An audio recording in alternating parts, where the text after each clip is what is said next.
शख्स जो जादू जानता हो और समय समय पर अपने जादू का प्रमाण देता हो। अक्सर एक अच्छे जादूगर के बारे में कहा जाता है कि एक अच्छा जादूगर वो होता है जो अपने जादू से आपको मोह सके और आप उस पल में सारी दुनिया को भूल जाएं और केवल उस जादू को निहारते रहें, देखते रहें और उसमें खो जाएं। ये हुई एक अच्छे जादूगर की निशानी। पर अगर कोई पूछे कि इससे भी ऊपर कोई होता है क्या, तो जवाब है हाँ, श्रेष्ठ जादूगर। श्रेष्ठ जादूगर वो होता है जिसके जादू को न केवल उस पल याद करें, बल्कि समय के साथ इसकी छाप गहरी होती जाए। दशकों बीत जाने के बाद भी उसका जादू आपके जहन पर हावी रहे। यही श्रेष्ठ जादूगर की निशानी है। ऐसे ही बिरले श्रेष्ठ जादूगर हैं मेजर ध्यानचंद, जिन्होंने अपने जादू से भरे खेल से न केवल हॉकी ऊंचाइयों तक पहुंचाया, इसके साथ साथ भारत का परचम पूरी दुनिया में फैला दिया। मेजर ध्यानचंद हॉकी के जादूगर का जन्म इलाहाबाद, अब का प्रयागराज में 29 अगस्त 1905 में राजपूत परिवार में हुआ। उनकी माता का नाम शारदा सिंह और पिता रामेश्वर सिंह थे। उनके दो छोटे भाई थे, एक भाई रूप सिंह जो विख्यात हॉकी खिलाड़ी थे और उन्होंने भारत के लिए खेला था। ध्यानचंद के पिता ब्रिटिश सेना में कार्यरत थे और उन्होंने सेना के लिए हॉकी खेला था। बचपन में पिता की नौकरी के तबादले के चलते परिवार को विभिन्न शहरों में रहना पड़ा, जिसके कारण ध्यानचंद को अपनी स्कूली पढ़ाई 6 साल के बाद छोड़नी पड़ी और पिता के आर्मी से रिटायर होने के बाद परिवार ने झांसी, उत्तर प्रदेश में निवास किया। बचपन में ध्यानचंद को खेलों के प्रति कोई ज्यादा लगाव नहीं था, केवल कभी कभी कुश्ती का मैच देख लेते थे। हॉकी का शौक उन्हें तब लगा जब वो सेना में भर्ती हुए। सेना में भर्ती होने के बाद उन्होंने हॉकी का अभ्यास शुरू किया और बाद में सेना की तरफ से कई हॉकी टूर्नामेंट में भाग लिया। सेना में ध्यानचंद का सफर 17 साल की आयु में शुरू हुआ, जब उन्होंने 29 अगस्त 1922 में सेना की फर्स्ट ब्राह्मण रेजिमेंट में सिपाही के रूप में भर्ती ली। यही शाखा आगे चलकर फर्स्ट पंजाब रेजिमेंट बनी। 1922 से 1926 तक चंद्र ने अपनी रेजिमेंट के लिए काफी अभ्यास और हॉकी टूर्नामेंट खेले। उनके शानदार प्रदर्शन की बदौलत उन्हें जल्द ही भारतीय सेना की हॉकी टीम में चुन लिया गया, जो न्यूजीलैंड का दौरा करने वाली थी। इस दौर में सेना टीम ने 21 मैच खेले, जिसमें से 18 मैच जीते, 2 ड्रॉ रहे और 1 मैच हारा। चंद्र ने इन मैचों में अपनी बेहतरीन कला का परिचय दिया, जिसका इनाम उन्हें भारत लौटने पर 1927 में लांस नायक के पद पर प्रमोशन के रूप में दिया गया। 1922 से लेकर 1926 तक ये कुछ साल हॉकी के लिए बदलाव भरे रहे। 1924 ओलंपिक में हॉकी को ये कहकर निकाल दिया गया कि विश्व में हॉकी का कोई स्ट्रक्चर नहीं है। इस कमी को दूर करने के लिए 1924 में विश्व हॉकी संस्थान का गठन हुआ। इसी की देखा देखी 7 नवंबर 1925 को इंडियन हॉकी फेडरेशन की स्थापना हुई। जब हॉकी का स्ट्रक्चर बन गया तो ओलंपिक समिति ने 1928 ओलंपिक के लिए हॉकी को शामिल कर लिया। तब से ये खेल हॉकी ओलंपिक का हिस्सा है। 1928 ओलंपिक में बेहतर तैयारी के लिए सन 1925 में इंटर प्रोविजनल टूर्नामेंट का आयोजन किया गया। उद्घाटन सत्र में 5 टीमों ने हिस्सा लिया। ये टीम थी यूनाइटेड प्रोविंस यानी यूपी, पंजाब, बंगाल, राजपुताना और सेंट्रल प्रोविंस। चंद्र को सेना ने यूनाइटेड प्रोविंस की तरफ से खेलने की अनुमति प्रदान की। ध्यान सिंह के ध्यान चंद्र बनने का किस्सा बड़ी ही दिलचस्प है।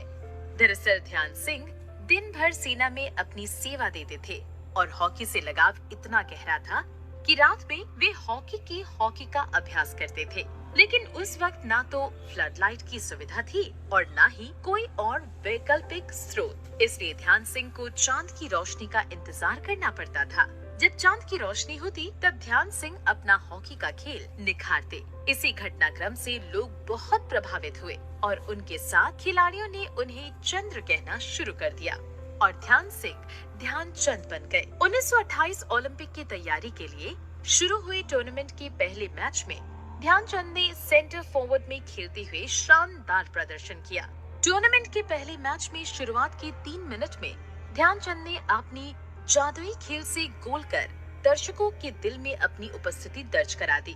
टूर्नामेंट के खत्म होते होते ध्यानचंद सभी के चहेते खिलाड़ी बन गए और टूर्नामेंट बहुत कामयाब रहा। इसी कामयाबी का नतीजा था कि हॉकी फेडरेशन ने इसे हर साल 2 वर्ष पर आयोजित करने का फैसला किया। भारत की हॉकी टीम 1928 ओलंपिक में हिस्सा लेने के लिए 10 मार्च 1927 को लंदन में फोकस्टोन फेस्टिवल में स्थानीय टीम के साथ मैच खेला था। ये मैच का आयोजन वर्ल्ड ओलंपिक की तैयारी और फंड की कमी को पूरा करने के लिए किया था। हॉकी की टीम ने अपने 11 मैच जीते, जिनमें ध्यानचंद और उनके मिडफील्डर साथी ब्रूम एरिस पेनिंगर का शानदार खेल रहा। कहा जाता है कि भारतीय टीम का खेल इतना शानदार था कि जिससे घबराकर 1928 ओलंपिक में इंग्लैंड ने अपनी टीम उतारने से मना कर दिया और इंडियन हॉकी टीम को ब्रिटिश इंडिया टीम के रूप में खिलाया गया। 25 अप्रैल को भारतीय टीम ने अपने ओलंपिक की इस सफर की शुरुआत की। टूर्नामेंट से पहले उनका सम्मान अभ्यास मैच में स्थानीय डच, जर्मन और बेल्गाम टीम के साथ था, जिस भारत ने बहुत ही बड़े अंतर से जीत लिया। ग्रीष्मकालीन 1927 ओलंपिक में ब्रिटिश भारतीय हॉकी टीम को ऑस्ट्रिया, बेल्जियम, डेनमार्क और स्विट्जरलैंड के साथ ग्रुप ए में रखा गया। 17 मई को भारतीय हॉकी टीम ने ओलंपिक में अपना आगाज ऑस्ट्रिया पर 6-0 से जीत के साथ शुरू किया, जिसमें चंद ने 3 गोल किए। अगले दिन बेल्जियम को 9-0 से हराया, जिसमें चंद ने 1 गोल दागा। इस सफर में अगले मैच में भारत का मुकाबला डेनमार्क से था, जिसे चंद के शानदार गोल से 5-0 से हराया। 4 दिन में 3 मैच खेलकर और जीतकर भारत सेमीफाइनल में पहुंचा। 2 दिन बाद सेमीफाइनल में भारत का मुकाबला स्विट्जरलैंड से था, जिसमें चंद ने 4 गोल किए। भारत में ये मुकाबला 6-0 से जीता। लगातार मैच खेलने से टीम के कई खिलाड़ियों को चोट लग गई थी, जिसमें फिरोज खान, शौकत अली और खैर सिंह भी थे। चंद भी बीमार हो चुके थे और फाइनल में भारत का मुकाबला स्थानीय टीम नीदरलैंड से था। बड़े खिलाड़ियों गैर मौजूदगी के कारण खराब सेहत के बावजूद चंद मुकाबला खेलने उतरे। आधी ताकत से उतरी टीम ने चंद को 2 बेहतरीन गोल से नीदरलैंड को 3-0 से हरा दिया। इस जीत के साथ भारत ने अपना पहला ओलंपिक गोल्ड मेडल जीत लिया। 5 मैचों में 14 गोल दागकर ध्यानचंद टूर्नामेंट के टॉप स्कोरर बने। पूरे टूर्नामेंट में भारत का प्रदर्शन इतना शानदार था, जिसकी तारीफ के एक स्थानीय अखबार ने लिखा, "This is not a game of hockey but magic. Dhyanchand is in fact the magician of hockey." देश लौटने पर टीम का स्वागत बड़े जोरदार तरीके से हुआ। हजारों की तादाद में लोग मुंबई बंदरगाह पर आए।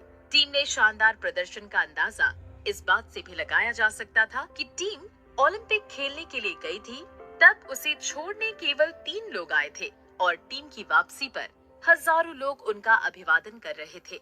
ये था भारतीय टीम के खेल का जादू। ओलंपिक पदक जीतने के बाद चंद को सेना ने प्रमोशन दिया। लांस नायक के पद पर सेना ने उनकी तब्दीली पंजाब रेजिमेंट के वरिजिस्तान में हो गई। 2 साल बाद 1932 ओलंपिक की तैयारी के लिए हॉकी फेडरेशन ने इंटर प्रोविंशियल टूर्नामेंट का आयोजन किया।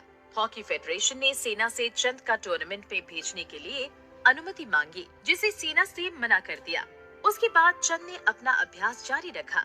चंद का खेल कितना शानदार था, इसका अंदाजा इस बात से लगाया जा सकता था कि उन्हें बिना टूर्नामेंट खेले भारत की हॉकी टीम में चुन लिया गया, जबकि बाकी सभी खिलाड़ियों को चयन प्रक्रिया से गुजरना पड़ा। कहते हैं कि विजेता टीम में ज्यादा बदलाव नहीं करने चाहिए, पर 1932 की ओलंपिक टीम में 1928 की विजेता टीम में केवल 4 खिलाड़ी थे, जिनमें ध्यानचंद शामिल थे। इस बार टीम की कमान लाल साहब बोखरी के हाथों में थी। ध्यानचंद के लिए टीम चयन में एक खुशखबरी विधि, उनके छोटे भाई रूप सिंह को लेफ्टिनेंट की पोजीशन पर टीम में शामिल किया गया। ओलंपिक टीम टूर्नामेंट से पहले तैयारी परखने के लिए कोलंबो रुकी। भारतीय टीम का जादू दिखा दोनों मैचों में सिलोन श्रीलंका से खेल गए। पहले मैच में भारतीय टीम ने 20-0 से हराया और दूसरे मैच में 20-0 से हराया। टीम के शानदार प्रदर्शन की तारीफ सिलोन के अखबार में छपने लगी और टीम के शानदार प्रदर्शन की तुलना दैवीय शक्ति से की जाने लगी। सिलोन में शानदार प्रदर्शन करने के बाद भारतीय टीम 30 मई को सैन फ्रांसिस्को के लिए रवाना हुई। ओलंपिक शुरू होने से 3 हफ्तों पहले लॉस एंजलिस पहुंच गए। 4 अक्टूबर 1932 को भारत ने अपना पहला मैच जापान के खिलाफ खेला, जिसे 11-1 से जीता। इस मैच में चंद्ररूप सिंह और गुरमीत सिंह ने 3-3 गोल दागे। टूर्नामेंट का फाइनल 11 अगस्त को खेला गया, जिसमें भारत का सामना मेजबान अमेरिका से हुआ। बेहतरीन खेल दिखाने वाली भारतीय टीम ने फाइनल में विकराल रूप दिखाया। भारतीय मिडफील्डर और फॉरवर्ड अमेरिका के डिफेंस पर बरस पड़े और दन दनाते हुए 24 गोल कर दिए, जो एक वर्ल्ड रिकॉर्ड बना। ये वर्ल्ड रिकॉर्ड अगले 72 सालों तक कायम रहा। साल 2003 में ये रिकॉर्ड टूटा। उस रिकॉर्ड भरे फाइनल में चंद ने 8, रूप सिंह ने 10 और गुरमीत ने 5 और पिरिंगिन ने 1 गोल दागा। इस ओलंपिक में चंद्र को जोड़ीदार के रूप में उनके भाई का साथ प्राप्त हुआ। दोनों ने मिलकर कुल 35 गोल में 25 गोल दागे। इस शानदार प्रदर्शन को देखते हुए लोग उन दोनों को हॉकी ट्विंस कहने लगे। इस शानदार प्रदर्शन की चर्चा लॉस एंजलिस अखबारों में छपने लगी। एक अखबार ने लिखा, The All India Field Hockey Team, which G.D. Sondhi brought to Los Angeles to defend their 1928 Olympic title, was like a typhoon out of the east. They trampled under their feet and all shoved out of the Olympic Stadium the 11 players representing the United States.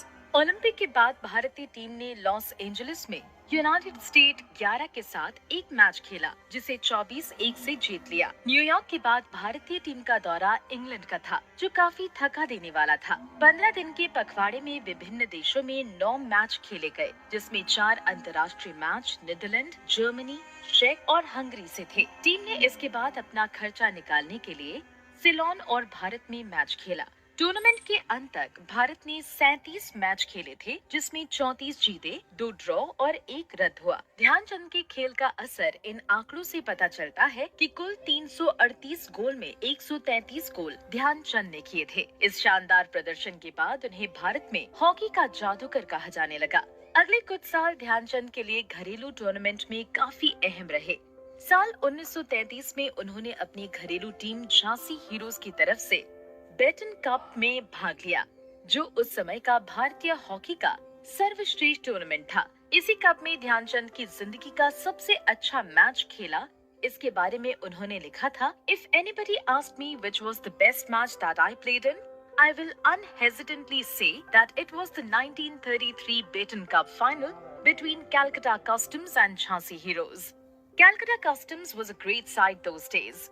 They had Shaukat Ali, Ashad Ali, Claude Defoles, Seaman, Mohsin and many others who were then in the first flight of Indian hockey. I had a very young side. Besides my brother Roop Singh and Ismail, who played for the Great Indian Peninsular Railway in Mumbai, I had no other really great player in the team. But I had a team which was determined to do or die. It was a great match full of thrills, and it was opportunism that gave us the victory. Customs were pressing hard and our goal was at their mercy.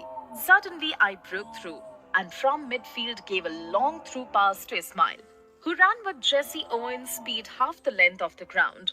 A misunderstanding occurred between the Customs' left half and the goalkeeper, and Ismail, taking every advantage of it, cut through and netted the only goal of the match. We felt very proud of our triumph. इस cup को जीतने के बाद Jhansi heroes ने ध्यानचंद की कप्तानी में कोलकाता में खेला गया लक्ष्मी विलास कप जीता और साल 1935 में शानदार तरीके से बेटन कप को डिफेंड किया। दिसंबर 1934 में भारतीय हॉकी फेडरेशन ने टीम को न्यूयॉर्क के दौरे पर भेजा। भाई रूप सिंह के साथ ध्यानचंद को बिना किसी ट्रायल के टीम में चयन कर लिया गया। इस दौरे पर ध्यानचंद को एक अतिरिक्त जिम्मेदारी मिली। आलमदार के नवाब के मना करने पर टीम की कमान ध्यानचंद को सौंपी गई। इस लंबे टूर पर भारतीय टीम ने 48 मैच खेले, जिसमें 28 न्यूजीलैंड के साथ, बाकी सिलोन और ऑस्ट्रेलिया के साथ। भारत के खेल का जादू ये रहा, न केवल उसने हर मैच जीता बल्कि 584 गोल दाग दिए, यानी औसतन हर मैच में 12 गोल। ध्यानचंद ने 48 मैच में 23 मैच खेले, जिसमें उन्होंने 201 गोल दागे। भारत लौटने पर चंद वापस अपनी बैरक में शामिल हो गए। दिसंबर 1935 में इंडियन हॉकी फेडरेशन ने ओलंपिक 1936 के लिए टीम चुनने के लिए इंटर प्रोविंशियल टूर्नामेंट का आयोजन किया। इस बार भी सेना ने ध्यानचंद को सेना के खेलने की अनुमति नहीं दी और इस बार भी चंद को बिना ट्रायल दिए ओलंपिक टीम में चुन लिया गया। ओलंपिक टीम की शुरुआत अच्छी नहीं रही। दौरे की शुरुआत में घर में खेले गए अभ्यास मैच में दिल्ली 11 के हाथों 4-1 से हार का सामना करना पड़ा। इस हार के बाद टीम की ओलंपिक जीतने की संभावना पर प्रश्न उठने लगे। सारे प्रश्नों के साथ टीम 27 जून को मॉरिशस के लिए रवाना हुई। अभ्यास मैच खेलने के बाद ओलंपिक टीम बर्लिन के लिए चल दी। मॉरिशस से बर्लिन का सफर काफी भयावह रहा। टीम को थर्ड कंपार्टमेंट में बैठकर सफर करना पड़ा। इस भयावह सफर का अंत 13 जुलाई को तब हुआ जब टीम ने बर्लिन में कदम रखा। 27 जुलाई को भारत का अभ्यास मैच मेजबान जर्मनी के साथ था, जिसमें उसे 4-1 से शिकस्त खानी पड़ी। ये ओलंपिक में भारत की पहली हार थी। लगातार 2 टूर्नामेंट जीतने वाली और हर मैच में विरोधी टीम को पराजित करने वाली टीम के इस तरह के आगाज की कतई उम्मीद नहीं थी। टीम के ओलंपिक जीतने की उम्मीद धूमिल हो गई थी। टीम के मनोबल को बढ़ाने के लिए टीम मैनेजर पंकज गुप्ता ने इन फॉर्म अली दारा को भारत से बुलवा लिया। अभ्यास मैच की हार भुलाने के लिए भारत के पास 20 दिन थे। टीम का पहला मुकाबला हंगरी से था, जिसे भारत ने 4-0 से जीतकर अपनी क्षमता का प्रदर्शन दिखाया। ग्रुप के बाकी मैचों में भारत टीम ने दिखा दिया क्यों वे ओलंपिक चैंपियन हैं। उन्होंने यूएसए को 7-0 से, जापान को 9-0 से हराया, जिसमें चंद ने 6 गोल दागे।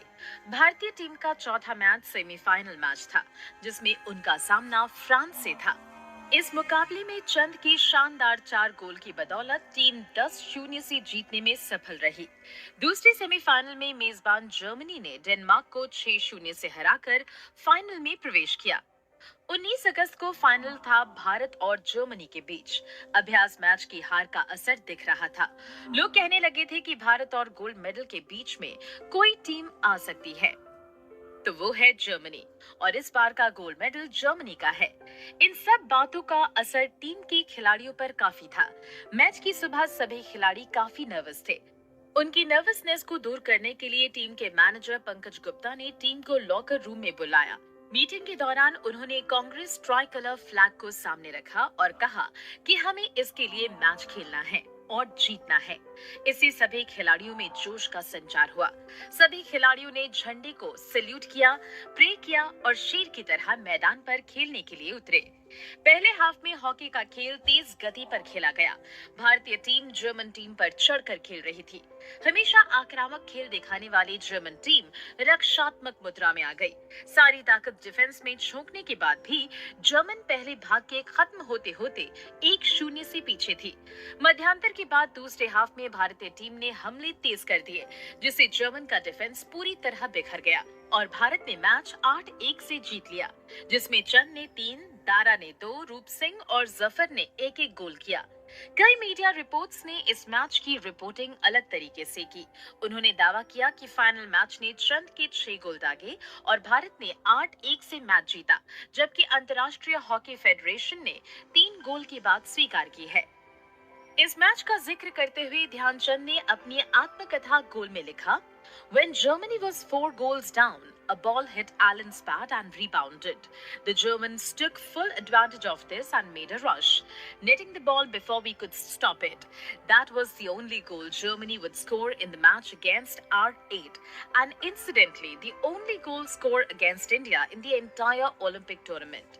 India's goal getters were Roop Singh, Tapsel and Jafar, with 1 each, Dara 2 and myself 3. चंद ने 3 ओलंपिक टूर्नामेंट खेले, जिसमें 12 मैचों में उन्होंने 33 गोल दागे। 1936 ओलंपिक के बाद ध्यानचंद का एक किस्सा जग मशहूर हुआ। फाइनल के बाद जर्मनी के तानाशाह एडोल्फ हिटलर ने ध्यानचंद की तारीफ की और उन्हें मुलाकात की। मुलाकात के दौरान हिटलर ने पूछा कि भारत में क्या करते हो, तो चंद ने बताया कि वे सेना में सैनिक हैं। हिटलर ये सुनकर काफी हैरत में आ गए और तुरंत एक प्रस्ताव रखा कि तुम मेरे देश में आ जाओ, मैं तुम्हें कर्नल बना दूंगा और सारी सुविधाएं दूंगा। देशभक्ति के गौरव में ध्यानचंद ने आदर पूर्वक इस प्रस्ताव को मना कर दिया और कहा कि मैं सैनिक में खुश हूँ। ये जवाब सुनकर हिटलर चकित रह गए। चंद के खेल का प्रभाव केवल हॉकी जगत तक सीमित नहीं था, बल्कि ये जादू ऑस्ट्रेलिया के महान क्रिकेटर बल्लेबाज डॉन ब्रैडमैन को बर्लिन तक खींच लाया। मैच के बाद दोनों दिग्गज आपस में मिले। ध्यानचंद की तारीफ करते हुए डॉन ब्रैडमैन ने कहा कि जितने आराम से मैं रन बनाता हूं, उतनी ही सहजता से ध्यानचंद गोल करते हैं। डॉन ब्रैडमैन का ये कथन ध्यानचंद के खेल के स्तर को बताने के लिए पर्याप्त है। कि वे कितने बड़े खिलाड़ी थे। ओलंपिक 1936 के बाद चंद ने दोबारा अपनी आर्मी रेजिमेंट को ज्वाइन किया। द्वितीय विश्व युद्ध के दौरान वे अपनी आर्मी हॉकी में व्यस्त हो गए। बस एक बार साल 1941 में बेटन क्लब में खेलने के लिए कलकत्ता गए। द्वितीय विश्व युद्ध के दौरान जहां विश्व में हॉकी बंद हो गई थी, तब ध्यानचंद का ध्यान अपनी आर्मी रेजिमेंट पर था। इस दौरान उन्हें प्रमोशन पर प्रमोशन मिल रहे थे। पहले उन्हें वॉइसरॉय कमिश्नर ऑफिसर वीसीओ नियुक्त किया गया। इसके बाद उन्हें जमींदार में पद के प्रमोशन पर मिला। जब द्वितीय विश्व युद्ध में जब ऑफिसर्स की कमी होने लगी, तो चंद को जुलाई 1942 को कार्यवाहक सूबेदार बना दिया गया। 9 अप्रैल को चंद को आपातकालीन स्थिति में 14वीं पंजाब बटालियन में सेकंड लेफ्टिनेंट के रूप में मिला, जो युद्ध के दौरान लेफ्टिनेंट का सम्मान था। युद्ध के अंतिम समय में आर्मी टीम का नेतृत्व किया, जिससे मणिपुर, बर्मा और सिलोन का दौरा किया। जब युद्ध 1945 में समाप्त हो गया, तब चंद ने महसूस किया कि अब हॉकी में नए खिलाड़ियों का समय आ गया है और उन्हें संन्यास ले लेना चाहिए। लेकिन हॉकी के खेल प्रेमियों को ये कैसे अच्छा लगता। साल 1947 में एशियन स्पोर्ट्स फेडरेशन ने इंडियन हॉकी फेडरेशन से अपनी टीम को टूर्नामेंट में भाग लेने के लिए अनुमति मांगी। इस प्रस्ताव के साथ ये शर्त रख दी कि ये दौरा तभी मुमकिन है जब चंद टीम में खेले। अब इस प्रस्ताव को ठुकराना चंद के वश में नहीं था और वे टीम के कप्तान बने। टीम ने दौरे का आगाज जीत से किया।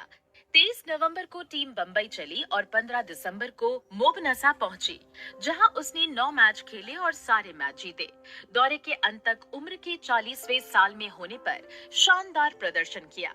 उन्होंने खेले गए 22 मैच में 61 गोल दाग दिए। ईस्ट अफ्रीकन दौरे से वापस आने के बाद साल 1948 की शुरुआत में चंद ने निश्चित किया वो धीरे धीरे हॉकी को अलविदा कह देंगे। फिर उन्होंने अपना ध्यान प्रदर्शनी मैच और राज्यों के खिलाफ मैच में लगाया। राज्य की टीम के सामने उन्होंने शेष भारत का प्रतिनिधित्व करते थे। इस दौरान 1948 ओलंपिक भारतीय टीम ने चंद की टीम को 2-1 से हरा दिया। इस मैच में टीम का एकमात्र गोल चंद ने किया। चंद ने आखिरी मैच बंगाल के विरुद्ध खेला, जिसमें वो शेष भारत का प्रतिनिधित्व कर रहे थे। ये मैच ड्रॉ में समाप्त हुआ। मैच के बाद बंगाल हॉकी एसोसिएशन ने एक पब्लिक फंक्शन आयोजित किया, जिसमें ध्यानचंद के भारतीय हॉकी के प्रति सेवाओं के लिए सम्मान किया गया। सम्मान के साथ चंद का हॉकी करियर समाप्त हो गया। उन्होंने 170 मैच में 585 गोल दागे। अपने हॉकी करियर में शानदार खेल से सबको आकर्षित किया। जितना चंद का खेल का करिश्मा था, उतने ही उनके खेल के किस्से भी मशहूर हुए। एक किस्सा ये है कि जब ध्यानचंद नीदरलैंड के खिलाफ खेले थे, तो उनकी शानदार ड्रिबलिंग इस तरह थी कि विपक्षी उनसे गेंद छीन नहीं पा रहे थे और ध्यानचंद गोल पर गोल किए जा रहे थे। इसे देखकर नीदरलैंड के खिलाड़ियों को लगा कि चंद की हॉकी स्टिक में कोई मैग्नेट है, इसी वजह से गेम स्टिक से चिपकी है। तो उन्होंने रेफरी से शिकायत की कि चंद की हॉकी स्टिक में चुंबक है। शिकायत मिलने पर चंद की स्टिक को चुंबक का परीक्षण करने के लिए बीच में से तोड़ दिया गया, पर चुंबक नहीं मिली। इसके बाद नई स्टिक से ध्यानचंद ने ज्यादा गोल किए। दूसरा किस्सा इससे भी ज्यादा दिलचस्प है। हुआ ये था कि एक घरेलू मैच चल रहा था और ध्यानचंद बार बार लॉन्ग शॉट ले रहे थे और बार बार गोल पोस्ट की हुई बाहर निकल जाती और गोल नहीं होता। बार बार ऐसा होने पर ध्यानचंद परेशान हो गए और उन्होंने रेफरी से शिकायत की। गोल पोस्ट की नाप ठीक नहीं है। चंद की शिकायत पर गोल पोस्ट को जांचा गया तो मिला कि गोल पोस्ट की नाप गलत है, जिसे आयोजकों ने गलती से बना दिया था। हॉकी को अलविदा कहने के बाद चंद ने अब भारतीय सेना में अपनी आपातकालीन कमीशन की सेवाओं को जारी रखा। साल 1951 में चंद के सम्मान में भारत के नेशनल स्टेडियम में ध्यानचंद टूर्नामेंट का आयोजन हुआ, जिसे ध्यानचंद ने दर्शक के रूप में बैठकर आनंद लिया। लगभग 34 साल की सेवा के बाद चंद ने 29 अगस्त 1956 को सेना में लेफ्टिनेंट के पद पर रिटायरमेंट लिया। उसी साल भारत ने ध्यानचंद को पद्म भूषण से सम्मानित किया, जो कि भारत का तीसरा सर्वोच्च नागरिक पुरस्कार है। रिटायरमेंट के बाद उन्होंने माउंट आबू राजस्थान में एक कोचिंग कैंपस शुरू किया। बाद में उन्हें Indian institute of sports Patiala में मुख्य हॉकी कोच नियुक्त किया गया, जिसका दायित्व उन्होंने अगले कुछ सालों तक निभाया। चंद ने अपने जीवन का आखिरी समय अपने घर झांसी उत्तर प्रदेश में गुजारा। एक और किस्सा है चंद का। आखिरी समय में चंद को लिवर कैंसर की समस्या से गुजरना पड़ा। उनकी हालत इतनी कमजोर हो गई थी कि उन्हें एम्स दिल्ली में भर्ती कराना पड़ा और कमजोर इतनी हालत हो चुकी थी कि लोग उन्हें पहचान नहीं पाए। मात्र 180 रुपए की पेंशन पर उन्हें अपना इलाज एम्स में एक आम नागरिक की तरह करना पड़ा। सरकार ने उनके कष्ट समय में उनकी सुध नहीं ली और बीमारी से लड़ते हुए 3 दिसंबर 1979 उन्होंने एम्स दिल्ली में अपनी आखिरी सांस ली। लेगेसी। ध्यानचंद हॉकी जगत में न केवल भारत बल्कि पूरे विश्व में एक महान खिलाड़ी थे।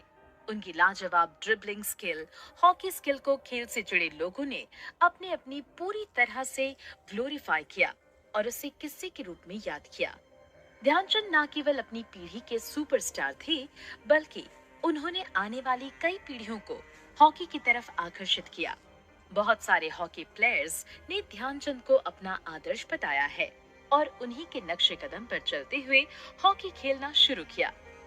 चंद के जन्मदिन यानी 29 अगस्त को भारत सरकार ने खेल दिवस घोषित किया। इस दिन भारत के राष्ट्रपति राष्ट्रपति भवन में अर्जुन अवार्ड, द्रोणाचार्य पुरस्कार, राजीव गांधी खेल रत्न पुरस्कार खेल क्षेत्र से जुड़ी हुई हस्तियों को देते हैं। साल 2012 में 20वें नेशनल अवार्ड्स के दौरान भारत सरकार द्वारा ध्यानचंद को मरणोपरांत जेम ऑफ इंडिया चेन नवाजा गया, जिसे ध्यानचंद के बेटे अशोक ध्यानचंद ने ग्रहण किया। साल 2002 में भारत का सबसे बड़ा खेल अवार्ड लाइफ टाइम अचीवमेंट पुरस्कार ध्यानचंद अवार्ड दिया जाने लगा। यह अवार्ड उन खिलाड़ियों को दिया जाता है जिन्होंने अपने खेल के दौरान खेल को उठाया हो और उसके बाद भी खेल के प्रति अपना योगदान दिया हो। साल 2002 में ही अलीगढ़ मुस्लिम यूनिवर्सिटी में एक हॉस्टल का नाम ध्यानचंद के नाम पर रखा गया। लंदन में जिमखाना का नाम भी ध्यानचंद के नाम पर रखा गया। भारत सरकार ने ध्यानचंद के सम्मान में पोस्टल स्टैम्प पेपर छपवाया और फर्स्ट ड्राई कलर भी। ये सम्मान पाने वाले वो इकलौते भारतीय हॉकी खिलाड़ी हैं। इसके साथ साथ विभिन्न राज्य सरकारों ने ध्यानचंद को सम्मान में कई अवार्ड और स्कॉलरशिप देने की सुविधा